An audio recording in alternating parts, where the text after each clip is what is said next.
चलिए बेटा, तो लास्ट टॉपिक जो अपन ने कवर किया था that was M average, right? यही था ना?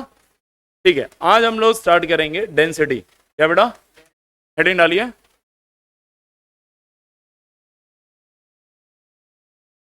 तो डेंसिटी दो तरह की होती है बेटा।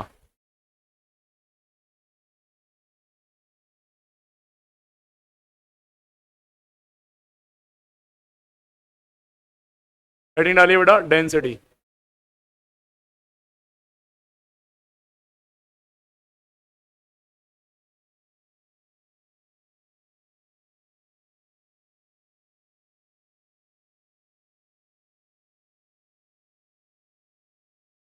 डेंसिटी कितने तरह की होती है? दो तरह से। एक होती है बेटा एब्सोल्यूट डेंसिटी। कौन सी? एब्सोल्यूट। और एक होती है रिलेटिव डेंसिटी। एब्सोल्यूट डेंसिटी और दूसरी होती है बेटा रिलेटिव।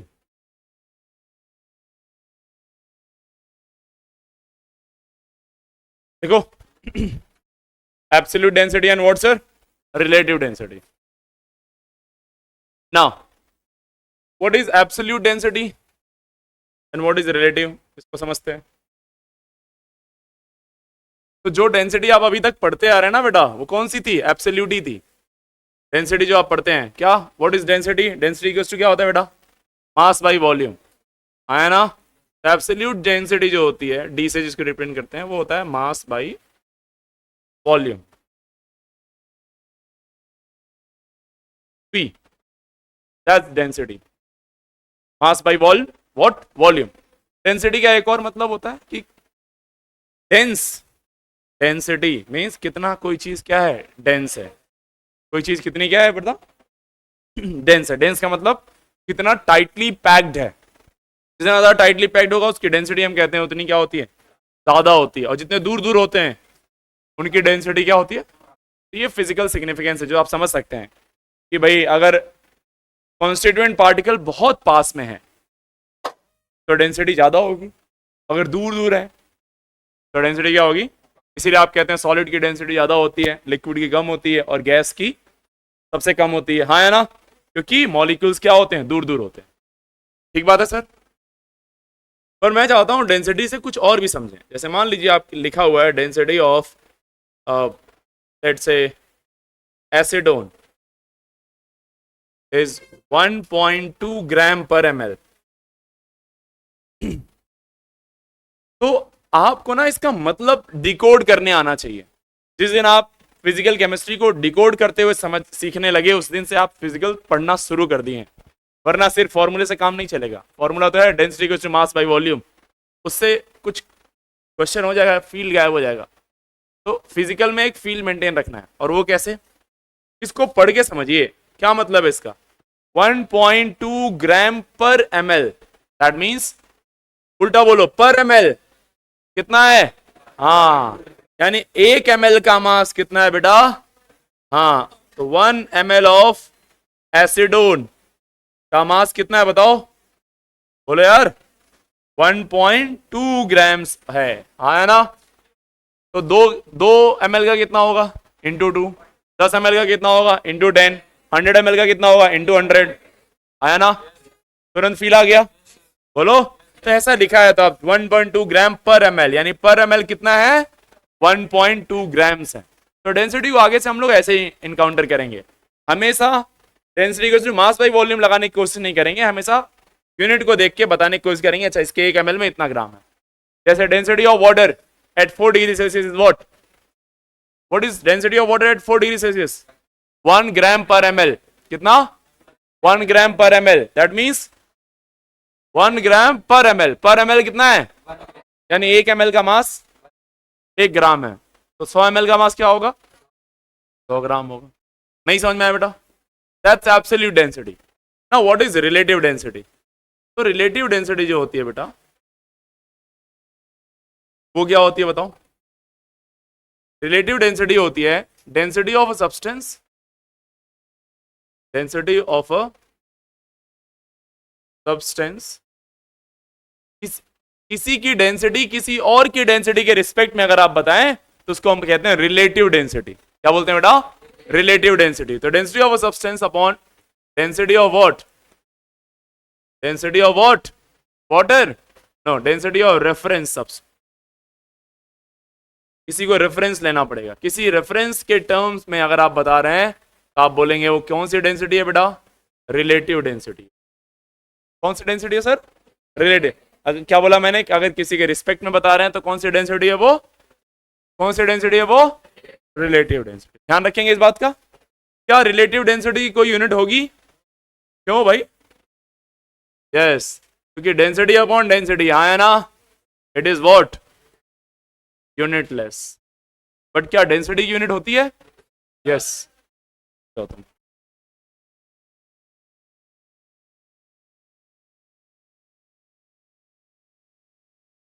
आई बात समझ में? क्या डेंसिटी की यूनिट होती है? Yes. What is the unit of density? हाँ, ग्राम पर एमएल। क्या होता है बेटा? ग्राम पर एमएल, या फिर किलोग्राम पर लीटर। ग्राम पर एमएल को और बोल सकते हैं ना, ग्राम पर सीसी। सी समझ गया आप? क्यूबिक सेंटीमीटर या सेंटीमीटर क्यूब ऐसे लिख लो। आया ना? 1 ml में कितना सेंटीमीटर क्यूब होता है? 1। आया ना? यस। ग्राम पर लीटर। किलोग्राम पर मीटर क्यूब होता तो क्या करते? अच्छा, अगर मान लो कन्वर्ट करना है 1 ग्राम पर एमएल में, क्या होता है? 1 kg पर लीटर ही होता है। आया ना? क्योंकि ग्राम को किलोग्राम में कन्वर्ट करने 10 3 से मल्टीप्लाई करना पड़ेगा, और एमएल को लीटर में भी करेंगे तो फिर 10 3 से मल्टीप्लाई करना, तो ऊपर भी 10 3 नीचे भी कैंसिल आउट हो जाएगा, 1 ही आ जाएगा। हाँ है ना? लेकिन अगर आपको कन्वर्ट करना है किसमें? किलोग्राम पर मीटर क्यूब में, तो 1 मीटर क्यूब में कितने लीटर होते हैं बेटा? 1000 लीटर। हाँ है ना? अब कहानी वो नहीं होगी, अब कहानी बदल जाएगी। तो व्हाट इज 1 ग्राम पर एमएल? इट इज 1000 kg पर मीटर क्यूब। कितना आ जाएगा? 1000 kg पर मीटर क्यूब। बात समझ में आ गई आपको? यस। तो ये कन्वर्जन है, नहीं है समझ में?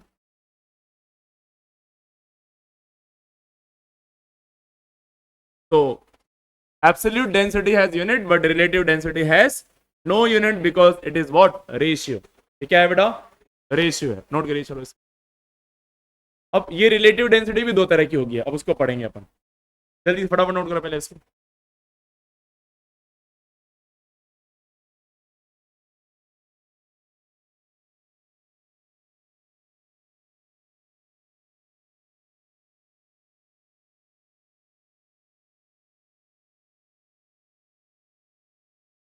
तो जल्दी नोट करो।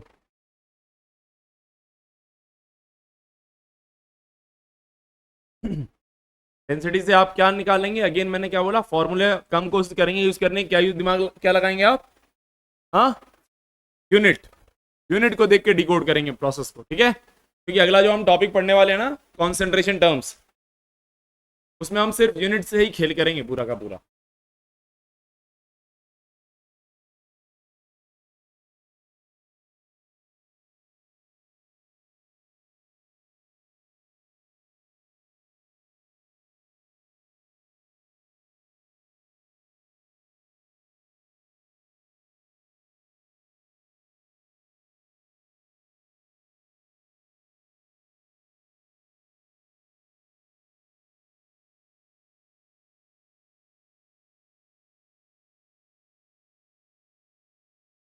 What is ideal gas equation? हाँ, पीवी इक्वल्स टू एनआरटी। पक्का?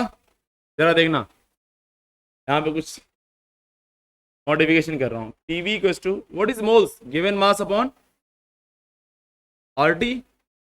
एम को इधर भेज दो, वॉल्यूम को इधर भेज दो। What is M? Molar mass. What is W? Given mass. What is V? Volume. R into T. समझ में आ रही बात? What is mass by volume? Yes. तो क्या इसको डेंसिटी बोल सकता हूँ मैं? तो क्या आ गया? P M is equals to D R T. आया ना? What is D? P M upon R T. तो आइडियल गैस इक्वेशन, ये भी आइडियल गैस इक्वेशन ही है ना? किसके लिए एप्लीकेबल है ये बेटा? आइडियल गैस के लिए। क्यों बताओ? आइडियल गैस के लिए क्यों बताओ? क्योंकि आइडियल गैस के फॉर्मूले से यहां तक आए हैं हम लोग। आया ना? तो डेंसिटी ऑफ आइडियल गैस निकालना हो तो क्या करेंगे बताओ? What is the formula for density of ideal gas? PM by RT. What is P? Pressure. What is M? Molar mass. What is R? Gas constant. And what is T? Temperature. Right sir? चलिए note करिए इसको, अभी आगे मैं use करने वाला हूँ इसको।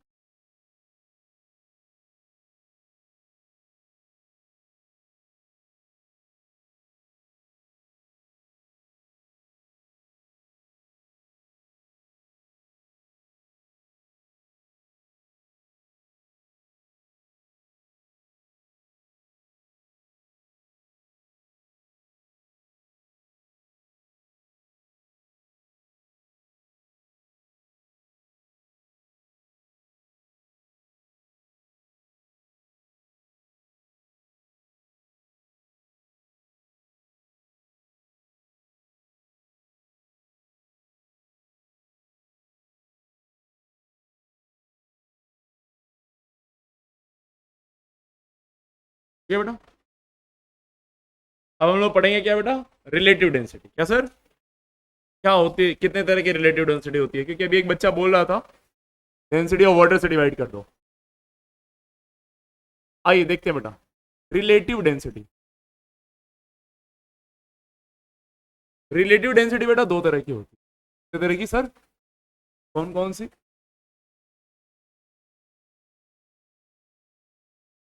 एक होती है बेटा स्पेसिफिक ग्रेविटी। क्या होती है? Specific gravity.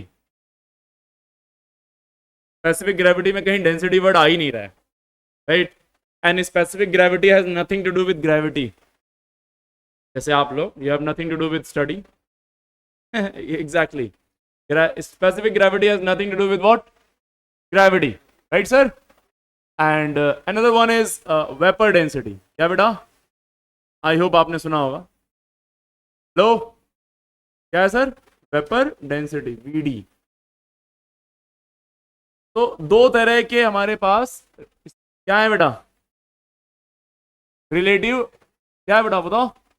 रिलेटिव डेंसिटी दो तरह की है, कौन कौन सी? स्पेसिफिक ग्रेविटी और, अब कौन किस, क्यों ऐसा दो तरह की क्यों जरूरत पड़ गई?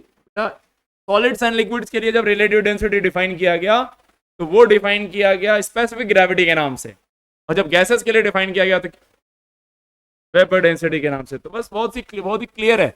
Specific gravity is defined for solid and liquid, right sir? And vapor density is defined for gases।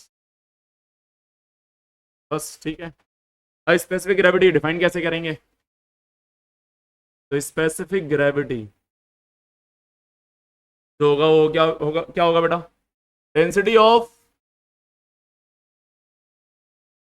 Substance जो भी है, सॉलिड और लिक्विड, डेंसिटी ऑफ सॉलिड और liquid upon density of water, exactly, density of water H2O at 4 degrees Celsius, density of water at what sir? 4 degrees Celsius। this is what sir? specific gravity।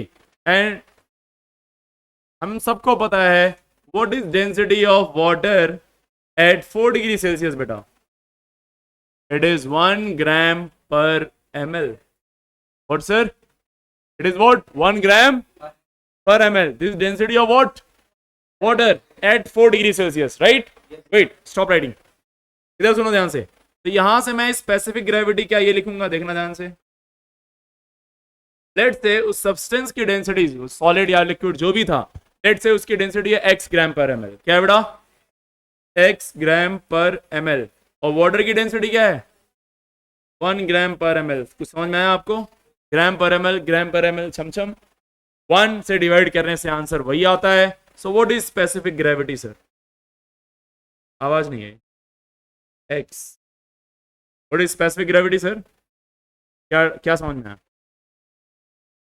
जो उस solid या liquid की density थी वही specific gravity की value है, बस उसमें कोई यूनिट नहीं है। आई बात समझ में? अगर आप इसी स्पेसिफिक ग्रेविटी वाला मैग्नीट्यूड में बस एक यूनिट लगा दें तो वही उस सब्सटेंस की क्या हो जाएगी? डेंसिटी। क्वेश्चन में कुछ नहीं, बस वो आपको बेवजह परेशान करने के लिए दे देगा। बोलेगा एक सोल्यूशन बनाया सल्फ्यूरिक एसिड का जिसकी स्पेसिफिक ग्रेविटी है 3.8। क्या? अब आप झूलते रहो, what is this specific gravity, क्या ग्रेविटी लगने लगी है, क्या स्पेसिफिकली इसीलिए इसी के लिए ग्रेविटी लग रही है, हंसते रहो आप। उसने बस डेंसिटी दिया, बस एक अलग शब्द के फॉर्म में उसने आपको मरोड़ दिया तुरंत, हाँ या ना? क्या उसने दिया आपको? डेंसिटी। बस आपको क्या करना है? 3.8 ग्राम, 3.8 लिखा था, आपको 3.8 ग्राम पर एमएल कर देना, हाँ या ना? बोलो बे। अगर कहीं ऐसा लिखा हुआ है density of, sorry specific gravity, specific gravity अगर दे रखा आपको 2.1, स्पेसिफिक ग्रेविटी ऑफ H2SO4 2.1, तो इसका क्या मतलब है? क्या मतलब डेंसिटी ऑफ H2SO4 क्या है बेटा? क्या मतलब है डेंसिटी ऑफ H2SO4 क्या है बेटा? ये है 2.1 ग्राम पर एमएल। ओहो, नहीं समझ में आया क्या यार?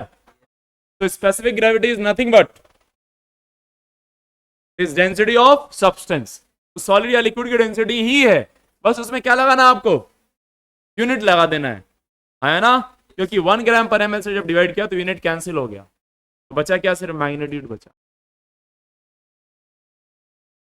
नहीं आया समझ में? आगे चलो। This is specific gravity is defined, reference क्या लिया यहाँ पे? वाटर। यहाँ पे क्या बोला? What is relative density? Relative density क्या है भैया? Density of substance upon density of reference. किसी एक को रेफरेंस लेंगे, किसी के रेस्पेक्ट में डिफाइन करेंगे। आई बात समझ में? तो यहाँ पे रेफरेंस आपने लिया किसको? वाटर। किसको लिया? वाटर का रेफरेंस लिया। नहीं आया समझ में? और अब जब हम गैस के लिए बात करेंगे तो क्या क्या नया टर्म डिफाइन कर रहे हैं हम लोग? Vapour density. क्या बेटा? What is vapour density? It is density of gas, क्या sir? Density of gas upon density of reference gas. And reference by default हम लोग हाइड्रोजन लेते हैं। Density of H2 gas, hydrogen gas, at same temperature and pressure. ऐसा ना हो कि आप ऊपर वाली गैस को अलग टेम्परेचर प्रेशर पे ले रहे हैं और नीचे और रेफरेंस वाले को अलग टेम्परेचर प्रेशर पे। नो। कब डिफाइन है? जब दोनों को same condition of pressure and temperature पे लेंगे। बंद करो लिखना, सुनो ध्यान से। तो अभी अभी आपने डेंसिटी का एक फॉर्मूला पढ़ा, शायद आपको याद हो। गैस के लिए डेंसिटी का फॉर्मूला पढ़ा ना आपने? What is formula for density? T equals to PM/RT। तो इस डेंसिटी ऑफ गैस के लिए क्या लिखेंगे? P molar mass of gas upon RT पर हो जाएगा। बोलो बे। नीचे क्या हो जाएगा? P molar mass of hydrogen gas upon RT। ठीक बात है क्या? अब आप कह रहे हैं जिस प्रेशर और टेम्परेचर पे ऊपर वाली गैस को रखा है उसी सेम प्रेशर टेम्परेचर पे इसको भी रखना है। That means pressure pressure cancel out, RT RT छम छम, बचा क्या? Molar mass of gas upon molar mass of H2। And what is molar mass of hydrogen gas? बोलो बे। What is vapour density? Gas का molar mass upon 2। That's it. Hello sir. या फिर ये बोल सकते हैं what is molar mass of gas? Twice of vapour density, twice of vapour density. तो आपको कई बार मोलर मास, गैस का मोलर मास नहीं देगा, वेपर डेंसिटी दे देगा। क्या दे देगा? Vapour density. बोलेगा vapour density of an unknown gas is 30। क्या? अननोन गैस का वेपर डेंसिटी दे रखा कितना? 30। तो बताओ उसका मोलर मास क्या होगा? 60 हो जाएगा। क्यों? कि what is molar mass? Twice of vapour density, twice of vapour density. तो बस ये दो नए वर्ड आपकी डिक्शनरी में ऐड हो गए। कौन कौन से? Specific gravity and vapour density. Vapour density से किसका आइडिया लगाएंगे आप? गैस के मोलर मास का। और स्पेसिफिक ग्रेविटी से किसका आइडिया लगाएंगे आप? सॉलिड या लिक्विड की डेंसिटी का। सॉलिड या लिक्विड की डेंसिटी का। चलिए नोट करिए इसको फटाफट।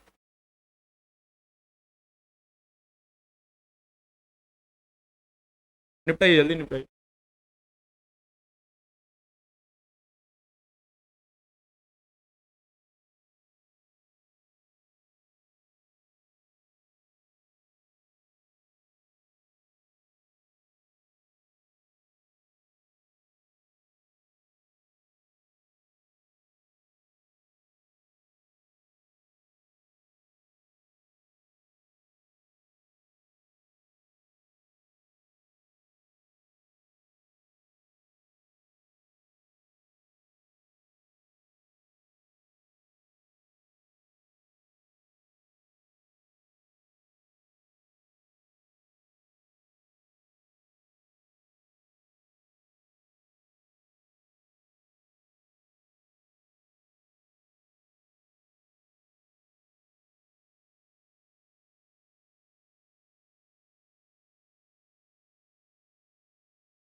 क्या बेटा?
चलो, नोट के लिए ना?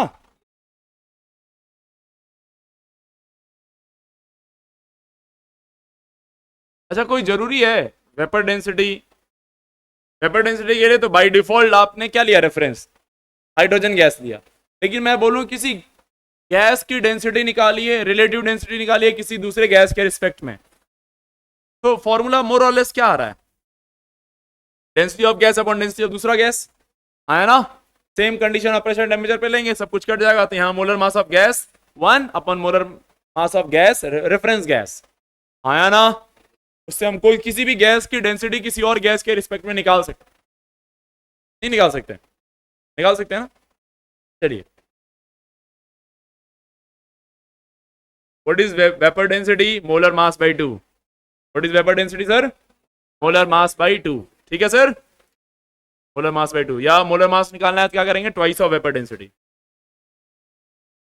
चलिए एक क्वेश्चन लिखिए, एक क्वेश्चन लिखिए। Find relative density of SO3, find relative density of SO3 with respect to methane gas, with respect to methane gas, find relative density of, बोलो, SO3 with respect to methane gas, with respect to what sir? Methane gas at same condition of pressure and temperature, at same condition of pressure and temperature। करिए इसको।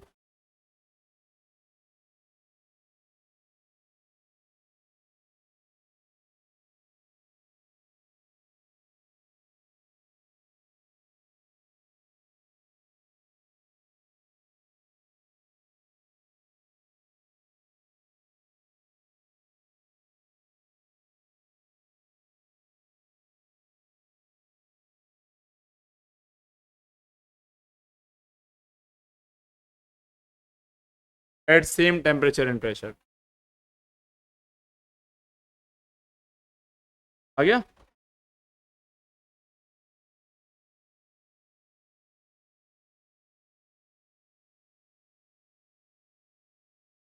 Relative density of SO3 क्या होगा बेटा?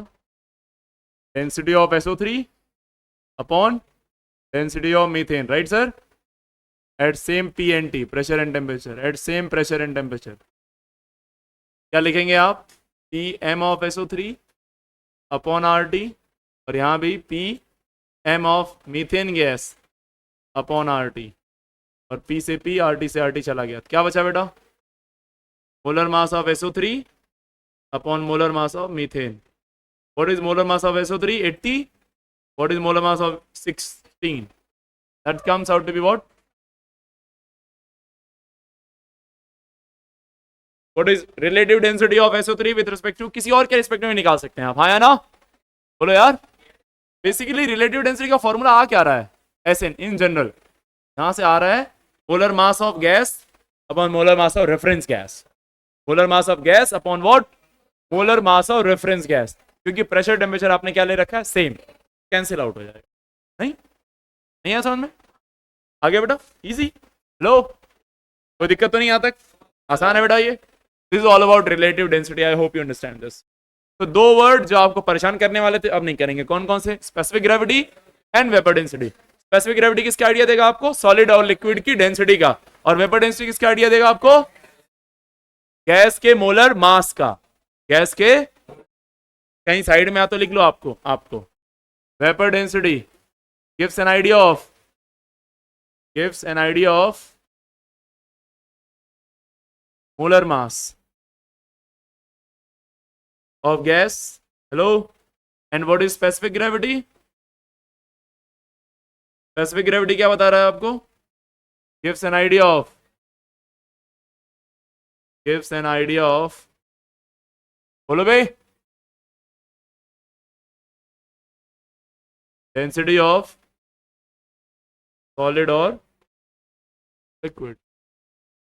नहीं समझ में आया बच्चे? लिख लो इसको साइड में कहीं, ताकि आपको ध्यान रहे कौन किसके बारे में आइडिया देगा आपको।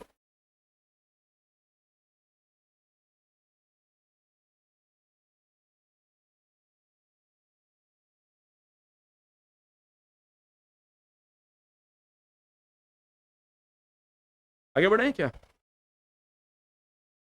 चलिए एक छोटा सा टॉपिक और कवर करते हैं हम लोग, जिसका नाम है परसेंटेज कॉम्पोजिशन। क्या बेटा?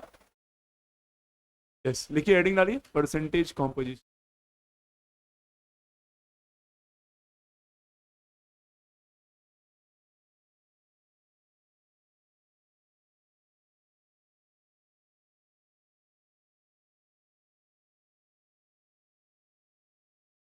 तो परसेंटेज कॉम्पोजिशन जो है वो बाय डिफॉल्ट हम लोग समझते हैं बाय मास। कुछ नहीं दिया हो तो हम क्या समझेंगे?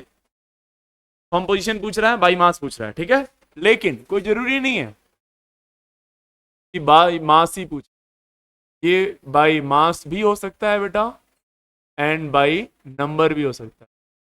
बाय नंबर बोले या फिर क्या बोल सकते हैं आप? By moles. अभी तक आपने बाई नंबर बाई मोल वाली जो कहानी पढ़ी वो पढ़ी कि दो गैसेस को मिक्स कर दें। लो, एक मिक्सचर दो गैसेस का बनाया, तीन गैसेस का बनाए, तो एम एवरेज क्या होता है वो सब निकाला आपने। परसेंटेज बाई मास दिया, परसेंटेज बाई मोल निकाला, परसेंटेज बाई मोल दिया, परसेंटेज बाई मास निकाला, ये सब किया आपने। आया ना? ये किया ना? अब दो मिक्सचर नहीं है, दो एटम या तीन एटम मिलकर एक मॉलिक्यूल बना दिया गया है। अब उसके अंदर पूछा जा रहा है किसका कॉम्पोजिशन कितना है, किसका कॉन्ट्रीब्यूशन कितना है, कौन कितना कॉन्ट्रीब्यूट कर रहा है उसके अंदर। हेलो, नहीं बात समझ में आई आपके? बोलो यार। जैसे आपकी बॉडी में आपके दोनों हाथों का कंट्रीब्यूशन कितना है, तो कैसे निकालेंगे? बाई मास निकालेंगे। तो दोनों हाथ का मास अपॉन पूरे बॉडी का मास इनटू 100 कर देंगे, पता चल जाएगा कि हाथ कितना परसेंट है पूरे बॉडी वेट का। नहीं समझ में आया? पक्का? क्वेश्चन से ही स्टार्ट करते हैं इसको। Find percentage composition by mass of carbon and hydrogen in methane। चलिए, आप बताएंगे या मैं करूं? आप करेंगे? जल्दी करिए फिर।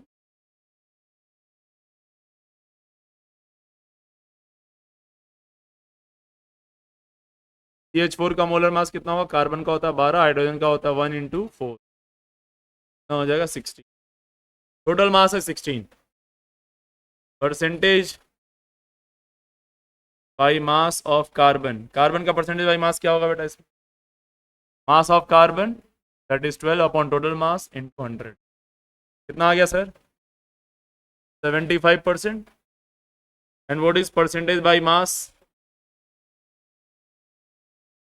Of hydrogen? तो हाइड्रोजन का मास, हाइड्रोजन कितने हैं? 4 हैं, upon total mass into 100, 25। Very easy. Hello, एक जिस कंपोनेंट का आपको परसेंटेज निकालना है उसका mass upon total mass into 100 कर दिया, आ गया आंसर। नहीं समझ पाए आप? और ऐसे करके अभी तो मैंने यहां बाई मास लिख दिया हुआ बेटा, लिख के नहीं आता है, बहुत सारी किताबों ने नहीं लिखा है, डायरेक्ट लिखा है find percentage composition of carbon hydrogen in methane.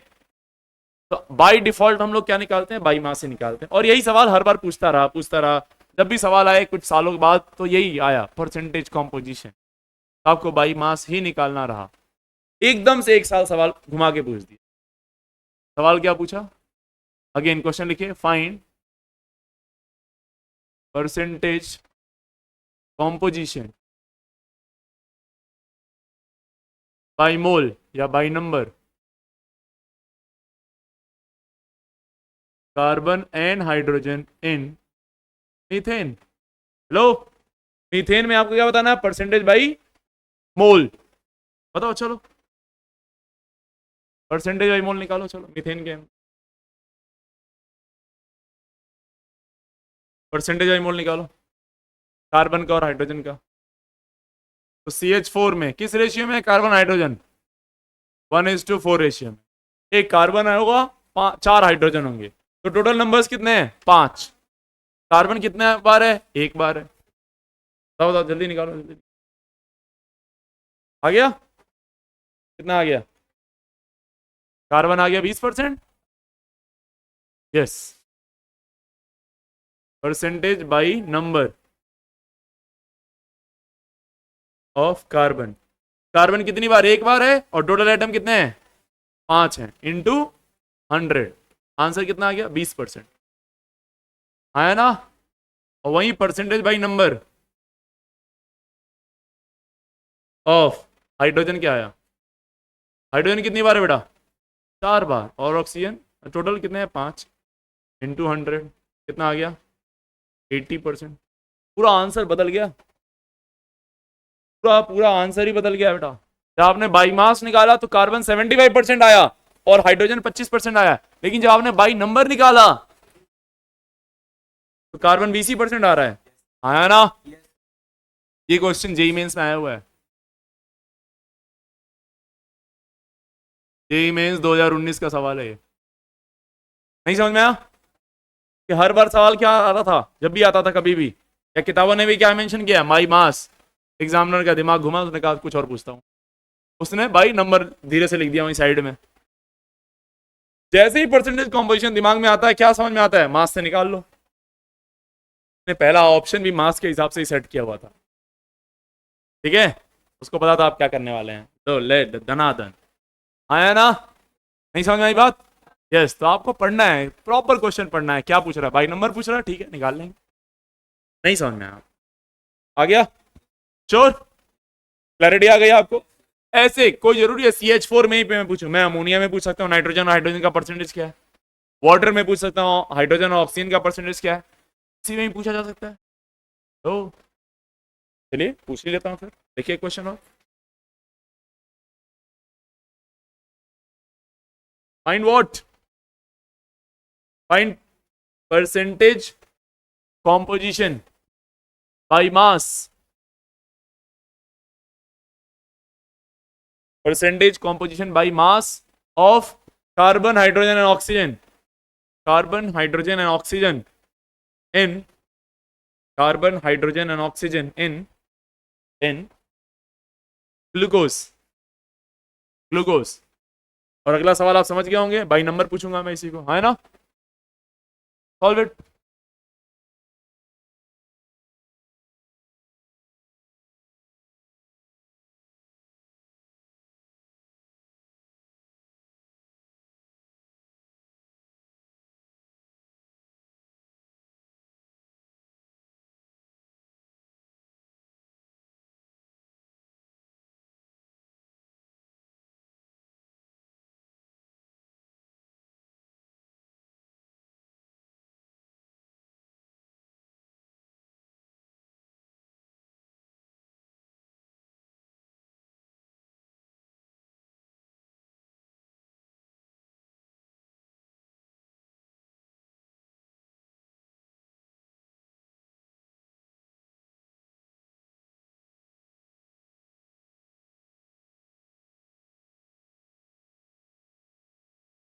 ठीक है बेटा, चलो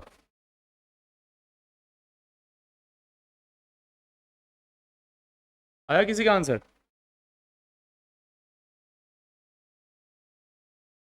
ठीक है पूरा निकालो। हाइड्रोजन क्या बताना, 6.66 और ऑक्सीजन 53.33। निकालो निकालो सारे निकालो। What is glucose? C6H12O6 का मोलर मास क्या होगा? 180 आया ना? परसेंटेज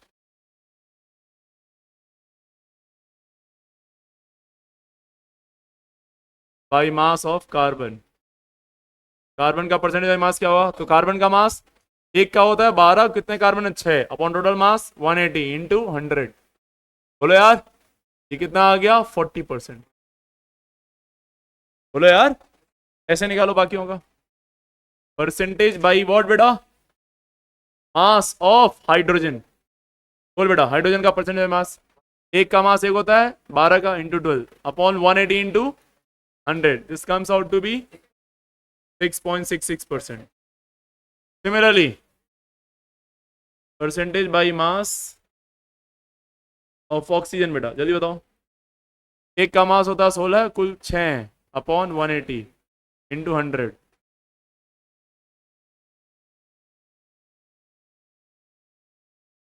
प्लीज चेक करिए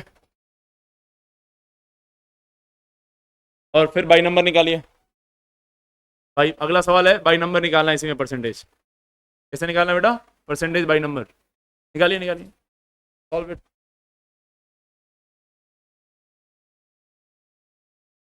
सॉल्व कर बेटा फटाफट।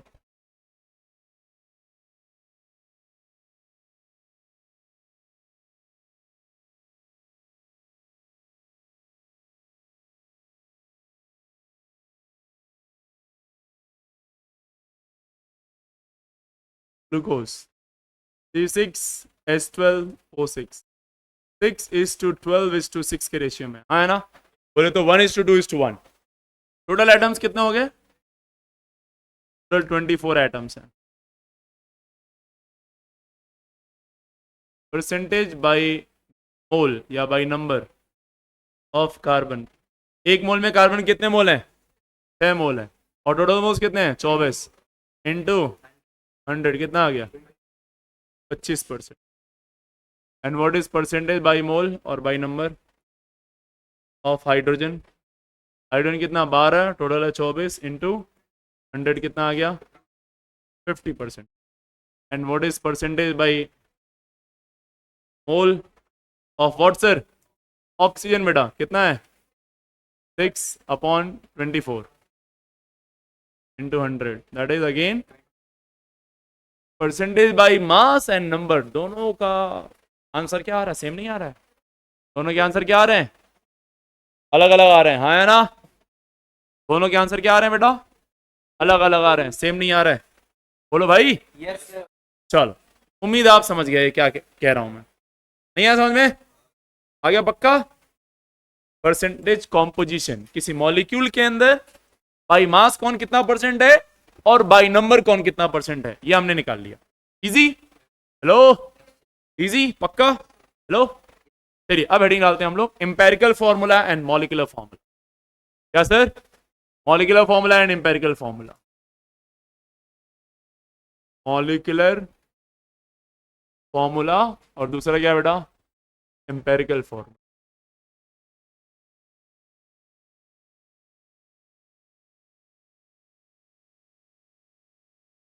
What is empirical formula and what is molecular formula?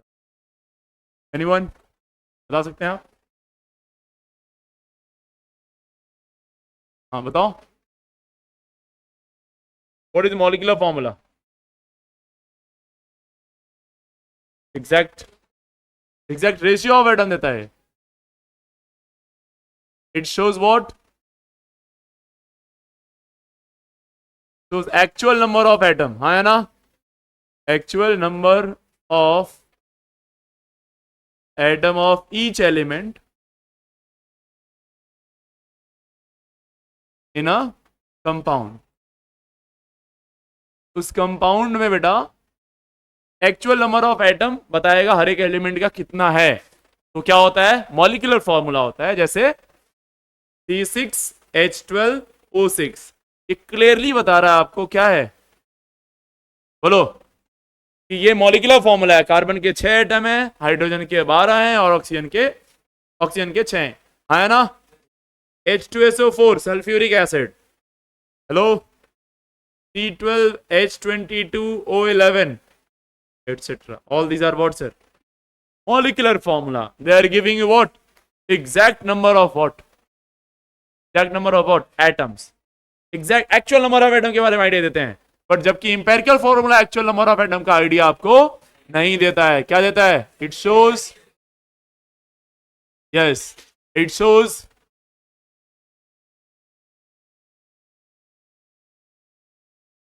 the atoms of each element in simple whole number ratio. It shows the what? It shows the atom of each element in simple, बोलो यार, simple what? Whole number ratio. एक simple whole number ratio में हर एक atom का idea देता है. जैसे अगर मैं आपसे बोलूं C6H12O6 है, तो इसमें आप इसका सिंपलेस्ट होल नंबर रेशियो क्या आएगा? 6 से डिविजिबल है, CH2O. हाँ या ना? This is molecular formula. This is what बेटा? Molecular formula, but this is empirical formula. बोलो यार, this is what sir? Empirical formula. नहीं समझ में आया आपको? बोलो यार, एक्चुअल नंबर ऑफ एटम पता चल रहे हैं और उन एटम का क्या पता चल रहा है यहाँ पे? रेशियो 1:2, 2:1 में. This simplest whole number ratio. This is not simplest whole number ratio. ये अभी भी डिविजिबल है 6 से. हाँ है ना? This not simplest whole number ratio. बोलो यार. तो ये है मॉलिक्यूलर फॉर्मूला, और उधर वाला क्या है? Empirical formula. क्या बेटा? नोट करिए, चलिए नोट करिए फटाफट. एम्पेरिकल फॉर्मूला, और यहां से हम एक रिलेशन निकाल सकते हैं मॉलिक्यूलर फॉर्मूला में और एम्पेरिकल फॉर्मूला. चलो चलो जल्दी करो फटाफट.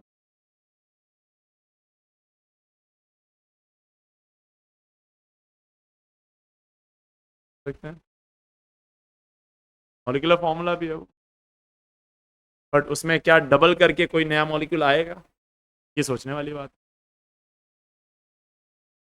चलिए नोट करिए फटाफट बेटा.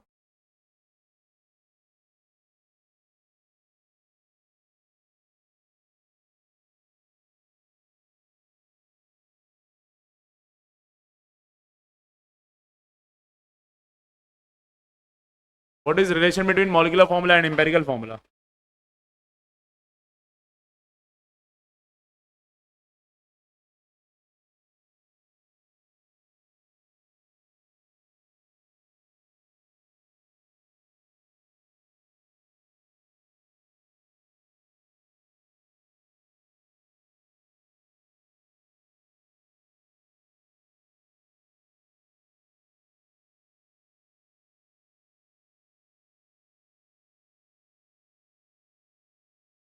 आपको नहीं ऐसा लग रहा है कि अगर मैं एम्पेरिकल फॉर्मूला में किसी नंबर से मल्टीप्लाई करूं तो मॉलिक्यूलर फॉर्मूला बन जाएगा?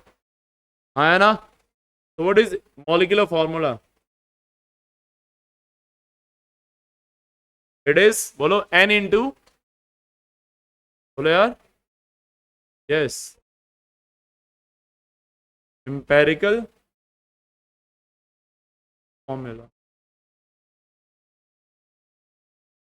n into what sir? Empirical formula. अच्छा एक सेकेंड, इसका मास बताना जरा कितना होता है? इसका मास कितना आएगा? 180. जरा इसका मास बताओ. कार्बन का 12, हाइड्रोजन का 1 इंटू 2 तो 14 हो गया, और ऑक्सीजन का 16, तो कितने हो गए? 30 हो गया. बोलो यार, नहीं समझे आप? अगर इसमें किससे मल्टीप्लाई करूं ये फॉर्मूला आ जाएगा. 6 से मल्टीप्लाई करूं तो ये मॉलिक्यूलर फॉर्मूला आ जाएगा का. ऐसे ही इसके मास में भी, अगर मैं 6 से मल्टीप्लाई करूं तो क्या मॉलिक्यूलर फॉर्मूला का मास आ जाएगा? हाँ है ना? तो एक और बात बोल सकता हूं क्या मैं? मॉलिक्यूलर फॉर्मूला मास जो होगा उसी नंबर से मल्टीप्लाई करके, इसमें मल्टीप्लाई करते हैं एम्पेरिकल फॉर्मूला मास में. एम्पेरिकल फॉर्मूला मास में मल्टीप्लाई कर दीजिए, यानी एम्पेरिकल फॉर्मूला मास में अगर आप सेम नंबर से मल्टीप्लाई करते हैं तो आपको किसका मास आ जाएगा, मॉलिक्यूलर फॉर्मूला का आ जाएगा, है ना, मॉलिक्यूलर फॉर्मूला मास आ जाएगा। नोट करिए प्लीज।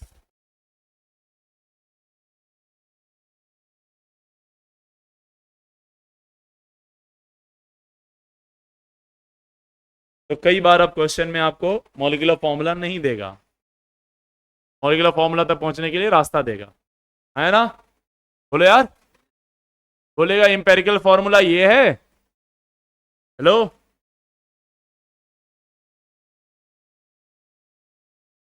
चलो क्वेश्चन सीधे करेंगे तभी वहीं समझेंगे, ठीक है ना।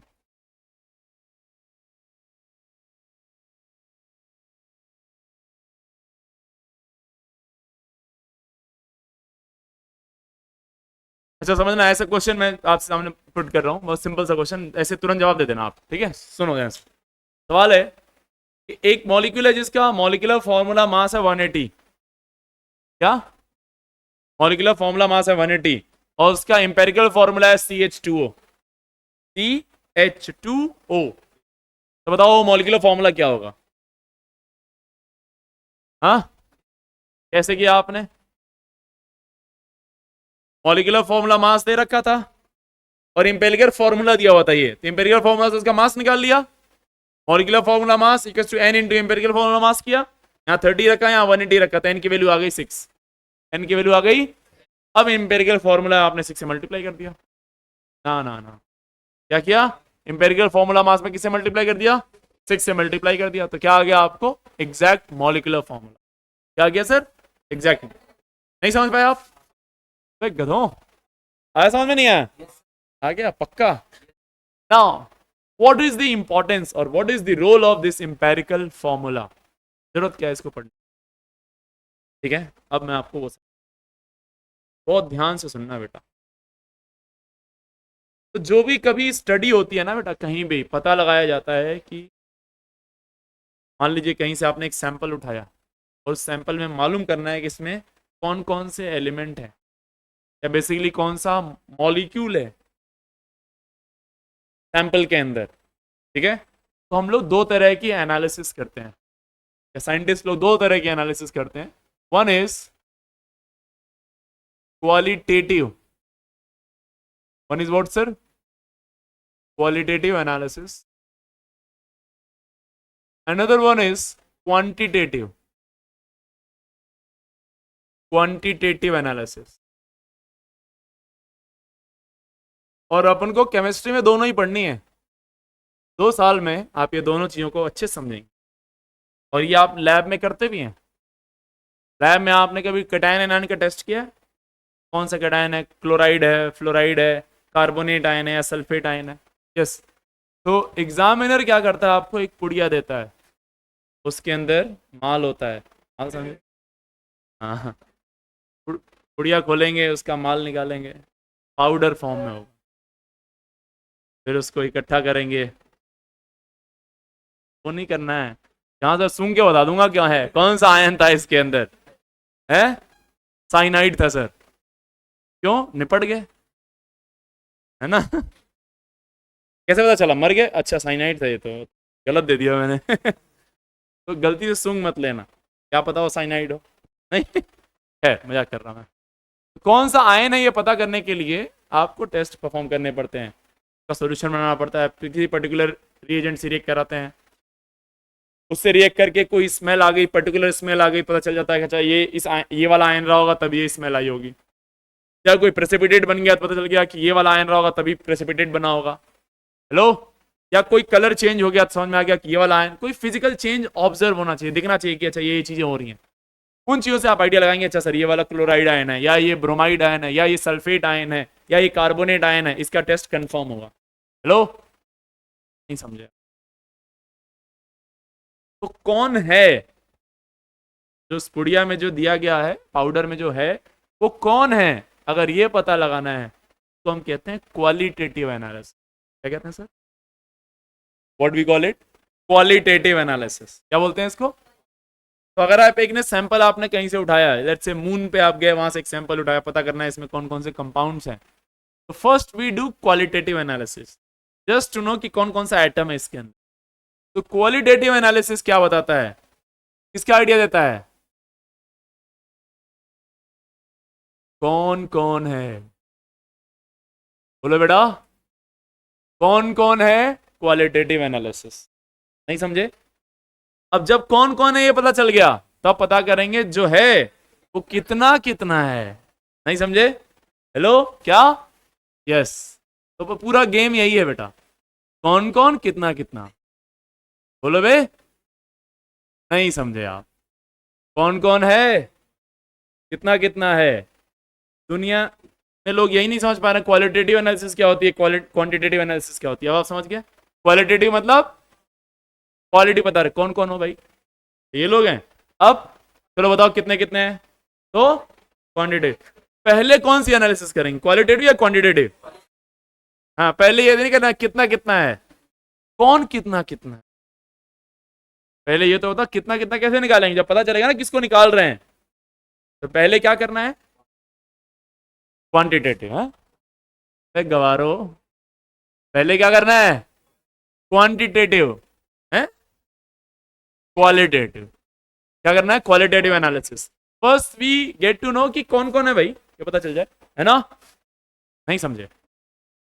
फिर क्या पता करेंगे, कितना कितना है, हाँ है ना? तो कौन कौन है मींस, बोलो यार, डिफरेंट नंबर ऑफ एटम्स पता करेंगे, different number of, gives an idea of, बोलो, gives an idea of different number of atoms का आइडिया देता है। And this gives an idea of, gives an idea of amount of, amount of, बोलो, different atoms, different atoms के amount का idea देता है। जैसे आपने एक सैंपल लिया, सैंपल में टेस्ट परफॉर्म किया, क्वालिटेटिव एनालिसिस करी, पता चला उसमें कार्बन है, हाइड्रोजन है एंड ऑक्सीजन है, पता चल गया, क्वालिटेटिव एनालिसिस है। फिर अगर आपने वेट ऑफ कार्बन निकाल लिया, वेट ऑफ हाइड्रोजन निकाल लिया और वेट ऑफ ऑक्सीजन निकाल लिया, ये कौन सी एनालिसिस हो गई, क्वांटिटेटिव एनालिसिस। आपने क्वांटिटी पता कर ली कौन कितना है। नहीं समझा? तो one is qualitative, another is quantitative. कल मैं आपको समझाऊंगा कि हम लोग क्यों एम्पेरिकल फॉर्मूला पढ़ते हैं और क्यों समझते हैं उस बात को। नहीं आया समझ में? तो पूरी केमिस्ट्री में आपको मैं क्वालिटेटिव और क्वांटिटेटिव दोनों पढ़ाऊंगा और मैं समय समय बताऊंगा, देखो मैं अभी क्या कर रहा हूँ, क्वालिटेटिव कर रहा हूँ या फिर क्वांटिटेटिव कर रहा हूँ। नहीं समझ पाया आप? हाँ पक्का? टाइट्रेशन किया आपने कभी, टाइट्रेशन? हाँ देखा है टाइट्रेशन, पढ़ा नहीं है, देखा है, पढ़ा भी है। तो टाइट्रेशन में क्या करते हैं, एक अननोन सब्सटेंस को टाइट्रेट करते हैं with the help of known substance, ठीक करते हैं ना, और उस अननोन सब्सटेंस का अमाउंट निकाल रहे होते हैं with the help of standard solution और स्टैंडर्ड सब्सटेंस। तो इसी को, इस प्रोसेस को बोलते हैं टाइट्रेशन। तो आप पता क्या कर रहे हैं, पता किसका लगा रहे हैं, अमाउंट का। यानी कौन सी एनालिसिस है ये, क्वांटिटेटिव एनालिसिस है। कौन सी है बेटा? तो titration is a qualitative analysis और quantitative analysis. Yes that's what titration is, what, quantitative analysis. आज के लिए इतने रखते हैं, थैंक यू वेरी मच।